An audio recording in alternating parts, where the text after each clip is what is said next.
Di Indonesia itu sekarang masih ada 12 pelanggaran HAM berat yang harus diselesaikan. Saya tadi bicara pelanggaran HAM berat. Pelanggaran HAM berat dilakukan oleh negara, pemerintah ini tadi. Nah, di Indonesia itu sekarang masih ada 12 pelanggaran HAM berat yang harus diselesaikan korban-korbannya. Tugas undang-undang, pemerintah yang melakukan pelanggaran HAM berat ini harus dibawa ke pengadilan. Pengadilan HAM namanya. Tapi, saudara, membawa ke pengadilan HAM itu tidak mudah. Ya, pertama soal hukum acaranya, kemudian hukum itu perlu bukti. Seperti di tahun 65 itu pelakunya kan sudah tidak ada pelaku langsungnya.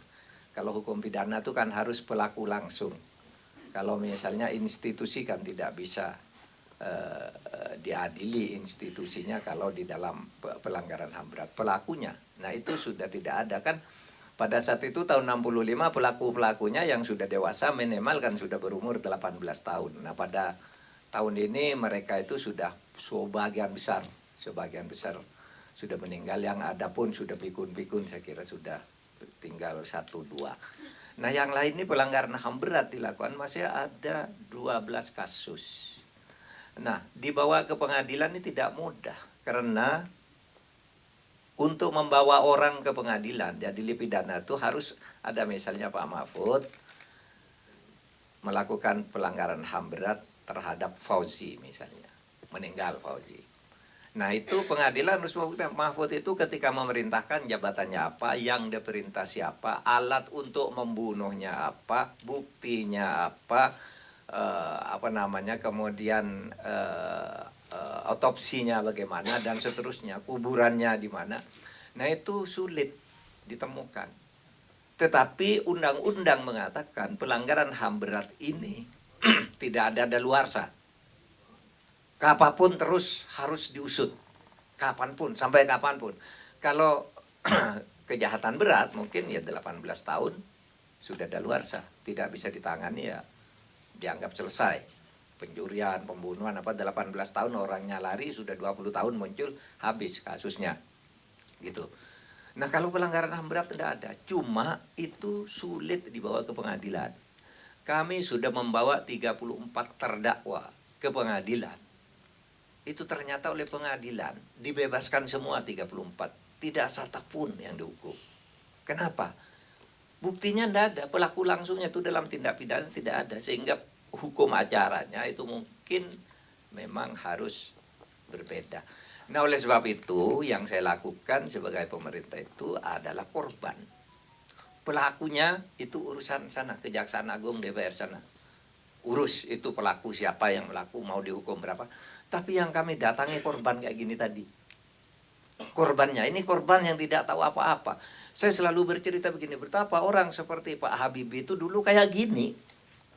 Tidak boleh pulang Pak Habibie itu. Tahun 60 dia itu dikirim oleh Bung Karno ke Jerman sekolah karena anaknya pintar banget. Tahun 63 lulus master. Tahun 65 persis terjadinya G30S. Dia lulus doktornya. Tidak boleh pulang. Orang hebat seperti itu nggak boleh pulang. Kan untungnya dia ketemu Pak Harto. Tahun 74 Pak Harto ke Jerman. Mengumpulkan anak-anak Indonesia di situ. Biasalah mengumpulkan masyarakat. Lalu di situ ada Habibie.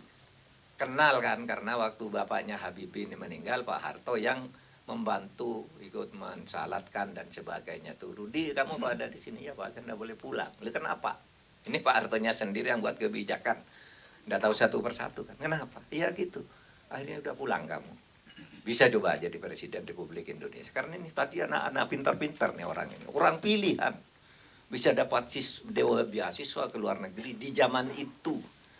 Ketika fasilitas untuk belajar bahasa, fasilitas komunikasi, perpustakaan masih belum banyak, mereka sudah bisa dikirim ke luar negeri. Kan aset bangsa. Kita hilang satu generasi orang pintar-pintar ini.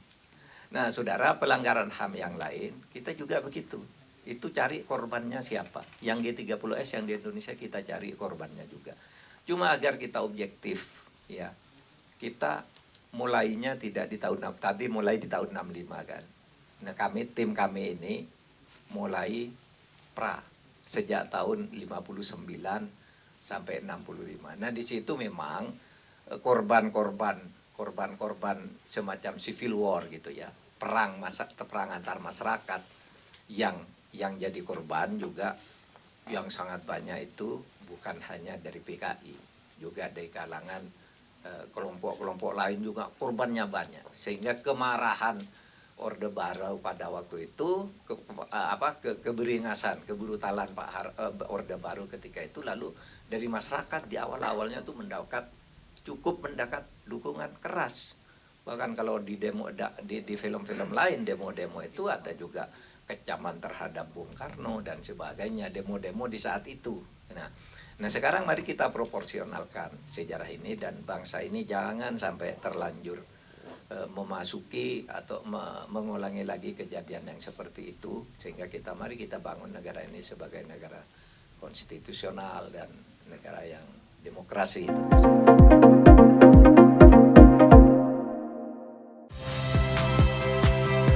Saya Magister Tarigan. Saksikan program-program Kompas TV melalui siaran digital, pay TV, dan media streaming lainnya. Kompas TV, independen, terpercaya.